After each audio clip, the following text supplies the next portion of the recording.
What if I told you that there was an extraordinary dive site, a place that boasts a huge diversity of marine life, that ranges from the spiky to the hairy, from the flat to the round, to the downright magical. And all of this life right under a highway overpass. This is the Blue Heron Bridge. It's one of the best dive sites in America, and we're exploring it on today's episode of Submerged Stories.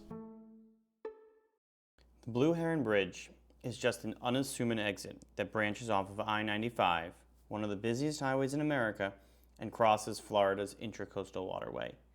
But because the bridge is located right above a cut out to the Atlantic, it's fed by the warm waters of the Gulf Stream with each rise and tide. The combo of easy access to the Gulf Stream, paired with the protected inland waters, is a match made in heaven. This site gets an extra boost from the many artificial reefs in the area. For a start, the bridge pylons themselves act as a habitat. The Blue Heron Bridge is proof that one person's trash is another's treasure. So to us, this may just be a pile of old cinder blocks. Or perhaps we think we're just looking at a discarded inner tube. But to a fish, this is a starter home, perfect for raising a family in. Check out this school of fish fry. These are tiny little infant fish sheltered in the protection of the Blue Heron Bridge. The Gulf, protected waters, and artificial reefs make this a perfect dive site for an explosion of all sorts of weird and wonderful marine life.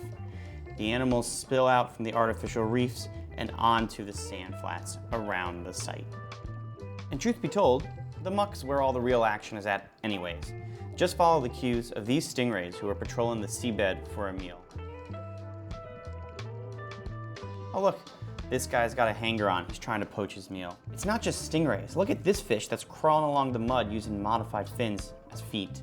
That was a sea robin, and this is the closely related flying gunard. Both of these fish are walking fish, but what you'll see is that when they actually want to swim, they can spread a second set of wings and reveal this beautiful, dazzling blue fins. What an incredible fish. These predators know that the real action is in the muck. So let's zoom in and look a little bit closer. And if you zoom in, all sorts of interesting things start to appear. Like this pike blenny. And I often find groups of these juvenile pufferfish that like to hang out in large groups. They're not so young and they're not so old. They're basically just gangs of teenagers terrorizing the sand flats. When you look up close, you can see their small spikes. The spikes are much more obvious on these burrfish. Pufferfish are closely related to boxfish. These tiny little guys are just so cute. And by the way, although it's even more distant, both boxfish and pufferfish are related to triggerfish, like this guy. But in my opinion, the most magical creatures that you can find here in the muck are the seahorses. Just look at these guys. With their long snouts, delicate fins, and curled up little tails, they seem like something out of a fairy tale. Those tiny little wings, fins, are beaten almost 50 times per second.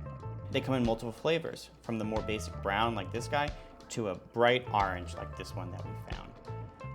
Seahorses mate for life, and they're the only animal where the male gets pregnant and carries the eggs until birth. And they are just so tiny. These divers show the scale of what a seahorse actually is compared to a full-size human being. Even harder to spot than the seahorses are the pipefish. These are very closely related animals. They're about the same size, but they make me think that someone took a straight-in iron to a seahorse. They have the same snout, the same fins, the same sort of scaly-looking creatures, but they're just a long, thin, stretched out, pipe version of the same animal. So cool. Before you know it, the tides shift and it's time to head home. I loved the Blue Heron Bridge, and I can't wait to come back again soon. Hey everyone, how's it going? Editing now, back from diving. As you can tell, this is not a tropical destination, but thanks for watching that video all the way through to the end. You saw how many different species of wildlife I was able to film. The biodiversity at the Blue Heron Bridge, it's really insane. It truly deserves the title of one of the best dives in America. I highly recommend you check it out, and if you've got any questions for me, I'm happy to answer them in the comments below. I want to thank you for watching this video and for watching this channel, Submerged Stories. We've grown a lot in the past couple of months. We've had over 600 subscribers, which feels like a huge number for me. So thank you for your interest in the channel. We're going to be doing more dive videos more marine science and marine history and maritime history. I've got ideas for a couple more videos. I've been on some really interesting trips lately, and I can't wait to bring you even more content. Thanks again for watching. I hope you enjoyed it, and I'll see you on the next episode of Submerged Stories.